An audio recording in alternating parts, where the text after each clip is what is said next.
I'd like you to tell me what, if anything, you can remember about the theory of the crime that you may have developed over time. Someone was in our home the night of December 25th and murdered our daughter. These are Patsy's words in 2001. Do you mind if I do some statement analysis on them? So first of all, you see Patsy shaking her head slightly as she says this. There's very little emotion in her face. If you compare this length of time to the Petitos, how distraught they still are about what happened to Gabby, right? Someone was in our home the night of December 25th and murdered our daughter while we slept. And Patsy adding the while we slept part is, I think, accurate. I don't think it's accurate that someone was in their house while they were away at the Whites, the Walkers, and the Steins. And notice she doesn't say someone broke in. She doesn't even refer to an intruder. It's someone is in their home, and that someone could be a friend of the family. It doesn't seem like a very biased term against that someone. It seems almost friendly. You know, she doesn't say a bastard was in our home or a monster was in our, it's just someone. And in a follow-up, Patsy again avoids calling this someone an intruder when she says, well, that's basically it. There was someone who was not a member of our family in our home that night, took JonBenet from her bed.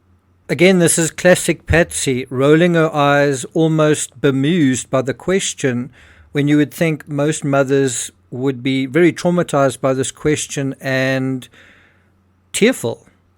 And she doesn't seem to be emotional in that sense. I'm sure she is triggered in a certain way, but in a kind of indignance, if that makes sense. Now, what's also extraordinary about this statement, which could be true in part, is the part that she leaves out. What about the essay? And when she says, took JonBenet from her bed, I don't think the facts of the case support that. JonBenet was up and she was eating pineapple when Patsy claimed she was sleeping. In other words, JonBenet wasn't in her bed, and Patsy seems to have no idea that she ate something. That could also be true. You know, that not just the someone, but JonBenet was also up and about and doing something when everyone was sleeping. I got nightmares in my head, I fear. Thoughts build up until I can't feel. My mind fills up into a creature, and it haunts me somewhere much deeper. I got nightmares in my head, I fear. Hello and welcome to True Crime Rocket Science. Now, I do want to deal with this particular interview in more detail, but in this analysis I want to deal with another aspect of this case that you almost never hear about, the Fernies. They fell out with the Ramseys. Why? And over what? Before we get to that, if you haven't subscribed to the channel, please do. I do want to ask you, I did put a poll on the community post. If you want to have a look at that, please vote on it if you haven't, about the Ramseys and the McCanns. Anyone here not know about the McCanns? Anyone here know about the McCanns and want to know more? Do let me know in the comments. You know, there's a Netflix series, The Disappearance of Madeleine McCann. It's actually quite interesting. 8 episodes. Would you like me to go through that in the same way I've gone through the Ramsey case? Let me know in the comments. There's also some new news on the McCann case that we're going to be dealing with quite soon, so look out for that. If you find this analysis worthwhile, please hit the thanks button and let's get started.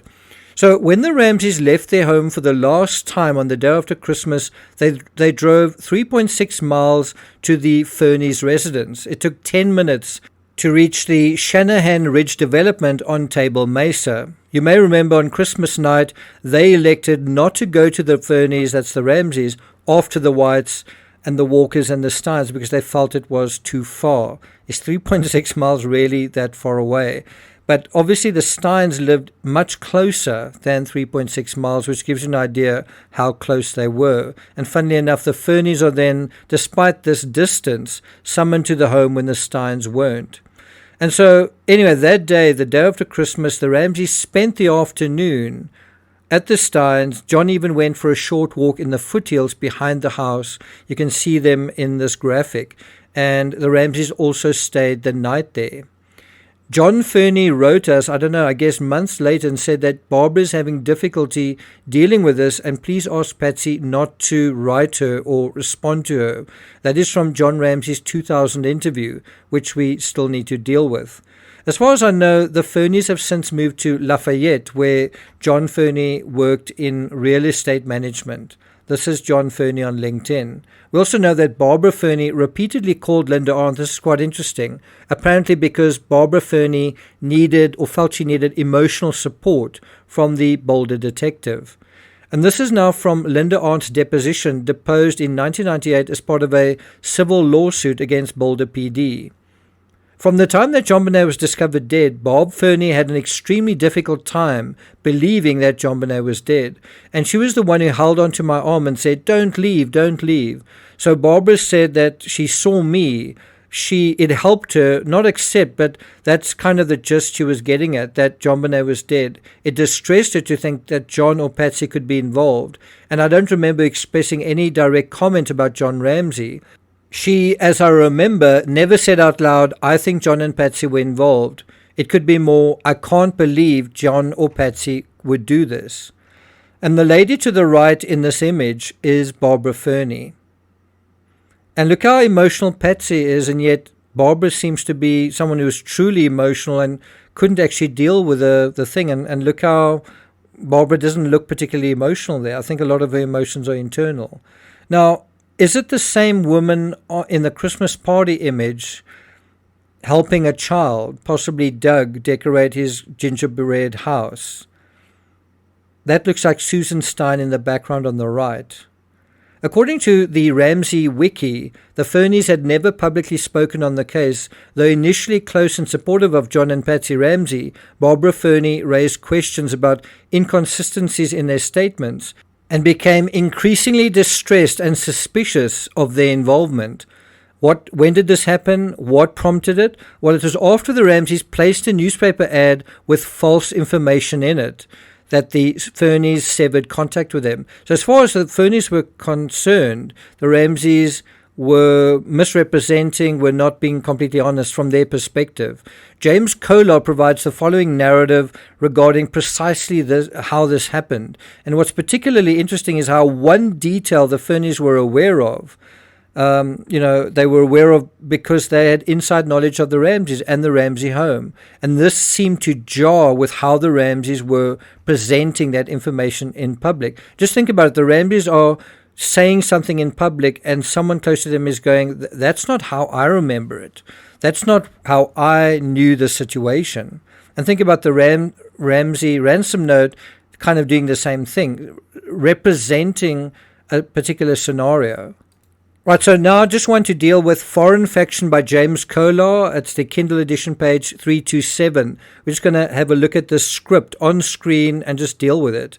Mrs. Fernie added one additional tidbit of information with investigators that had been bothering her. She indicated that late in the summer or early fall of 1996, this is prior to the crime, she had observed damages to the latch area of an exterior screen door located on the rear south side of the Ramsey home. Mrs. Fernie was concerned that perhaps a burglary attempt had been made to the home and shared this information with Patsy. This is important.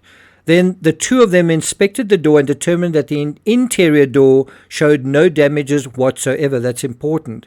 Patsy expressed no concern about the damaged screen door and suggested that perhaps John was responsible for the marks. He reportedly was always forgetting his keys and had broken into the house on other occasions. Mrs. Fernie indicated that she had seen a photograph of the same screen door displayed in an advertisement running in one of the Denver newspapers shortly after the murder. The advertisement, placed by Ramsey attorneys and taking up at least half of the page of the newspaper, purported that this may have been a possible point of entry used by the kidnapper of JonBenet. This did not sit well with Mrs. Fernie, understandably, because Patsy was fully aware that these damages had been inflicted upon the screen door weeks or months prior to the murder of JonBenet. The use of this particular photograph seemed to be, think of these words, the use of this particular photograph seemed to be an attempt to mislead the public. Think about that and the use of a 3-page ransom note. What did that do as well? mislead the public about the evidence associated with the crime, and the Fernies indicated they had severed their contact with the family following that observation that came from that advertisement.